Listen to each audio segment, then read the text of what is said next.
ang ika-10 kabanata ng Ebanghelyo ni San Mateo.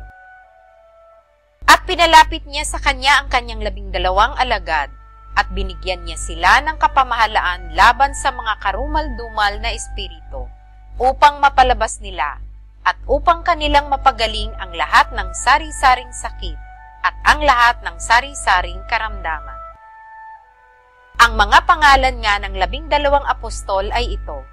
Ang una ay si Simon na tinatawag na Pedro, at si Andres na kanyang kapatid, si Santiago na anak ni Zebedeo, at ang kanyang kapatid na si Juan, si Felipe at si Bartolome, si Tomas at si Mateo na maniningil ng buwis, si Santiago na anak ni Alfeo at si Tadeo, si Simon na Cananeo at si Judas Iscariote na siya ring sa kanya'y nagkanulo. Ang 12 ito'y sinugo ni Jesus at sila'y pinagbilinan na sinasabi, "Huwag kayong magsitungo sa alinmang daan ng mga hentil at huwag kayong magsipasok sa alinmang bayan ng mga taga-Samaria. Kundi bagkos magsiparoon kayo sa mga tupang nangawaglit sa bahay ni Israel. At samantalang kayo'y nangaglalakad ay magsipangaral kayo na mangagsabi, ang kaharian ng langit ay malapit na.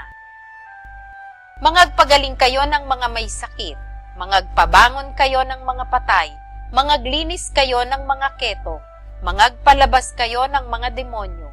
Tinanggap ninyong walang bayad, ay ibigay ninyong walang bayad. Huwag kayong mangagbao ng ginto, kahit pilak, kahit tanso sa inyong mga supot.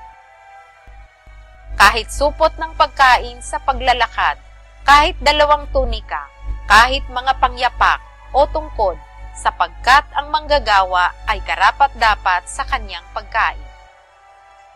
At sa alinmang bayan o nayon na inyong pasukin, siyasatin ninyo kung sino roon ang karapat-dapat, at magsitahan kayo roon hanggang sa kayo'y magsialis. At pagpasok ninyo sa bahay, ay batiin ninyo ito. At kung karapat-dapat ang bahay, ay dumuon ang inyong kapayapaan. Datapwat kung hindi karapat-dapat, ay mabalik sa inyo ang kapayapaan ninyo. At sino mang hindi tumanggap sa inyo ni duminig sa inyong mga pananalita, pag-alis ninyo sa bahay o bayang yaon, ay ipagpag ninyo ang alabok ng inyong mga paa.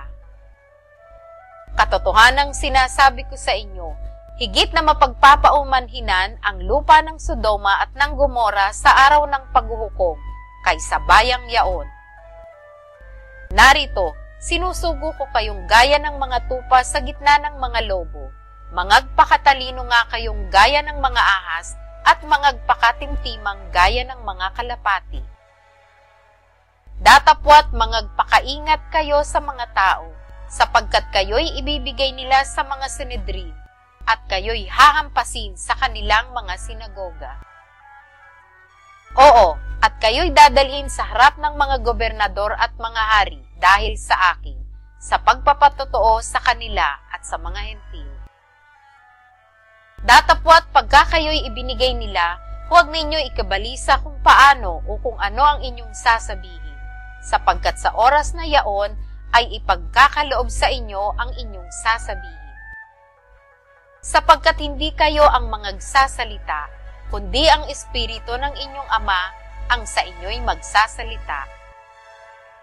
At ibibigay ng kapatid ang kapatid sa kamatayan, at ng ama ang kanyang anak, at mangaghihimagsik ang mga anak laban sa kanilang mga magulang, at sila'y ipapapatay. At kayo'y kapopuotan ng lahat ng mga tao dahil sa aking pangalan. Datapwat ang mananatili hanggang sa kawakasan ay siyang maliligtas.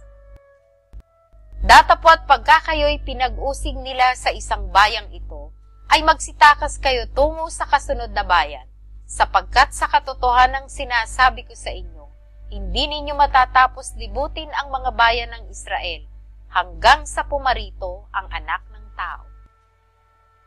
Hindi mataas ang alagad sa kanyang guro, ni hindi rin mataas ang alila sa kanyang Panginoon. Sukat na sa alagad ang maging katulad ng kanyang guro, at sa alila ang maging katulad ng kanyang Panginoon. Kung pinanganlan nilang Beelzebub ang Panginoon ng sangbahayan, gaano pa kaya ang mga kasambahay niya? Huwag nga ninyo silang katakutan, sapagkat walang bagay na natatakpan na hindi mahahayag at natatago na hindi malalaman. Ang sinasabi ko sa inyo sa kadiliman ay sabihin ninyo sa kaliwanagan, at ang narinig nyo sa bulong ay inyong ipagsigawan sa mga bubungan. At huwag kayong mga takot sa mga nagsisipatay ng katawan, datapwat hindi nangakapapatay sa kaluluwa, kundi bagkos ang katakutan ninyo yaong makapupuksa sa kaluluwa at sa katawan sa impyerno. Hindi bagay pinagbibili ng isang beles ang 2 maya, at kahit isa sa kanila'y hindi mahuhulog sa lupa kung hindi pahintulot ng inyong Ama. Datapwat maging ang mga buhok ng inyong ulo ay pawang bilang na lahat. Huwag nga kayong mga takot, kayo'y lalong mahalaga kaysa maraming maya. Kaya't ang bawat kumikilala sa akin sa harap ng mga tao, ay kikilalanin ko naman siya sa harap ng aking Ama na nasa langit. Datapwat sino mang sa aking magkaila sa harap ng mga tao, ay ikakaila ko naman siya sa harap ng aking Ama na nasa langit. Huwag ninyong isiping ako'y naparito upang magdala ng kapayapaan sa lupa. Hindi ako naparito upang magdala ng kapayapaan, kundi tabak.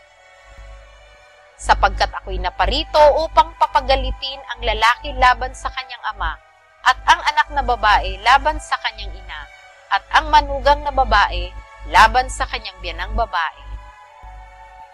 At ang magiging kaaway ng tao ay ang kanya ring sariling kasangbahay. Ang umiibig sa ama o sa ina ng higit kaysa akin ay hindi karapat-dapat sa akin, at ang umiibig sa anak na lalaki o anak na babae ng higit kaysa akin ay hindi karapat-dapat sa akin. At ang hindi nagpapasa ng kanyang krus at sumusunod sa akin ay hindi karapat-dapat sa akin.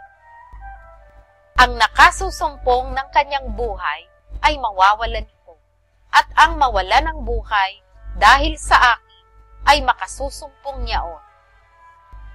Ang tumatanggap sa inyo ay ako ang tinatanggap, at ang tumatanggap sa akin ay tinatanggap ang nagsugo sa akin. Ang tumatanggap sa isang propeta dahil sa pangalan ng propeta ay tatanggap ng ganti ng isang propeta. At ang tumatanggap sa isang taong matuwid dahil sa pangalan ng isang taong matuwid ay tatanggap ng ganti ng isang taong matuwid. Ang sino mang magpainom sa isa sa maliliit na ito ng kahit isang sarong tubig na malamig dahil sa pangalang alagad, katotohanang sinasabi ko sa inyo na hindi mawawala ang ganti sa kanya.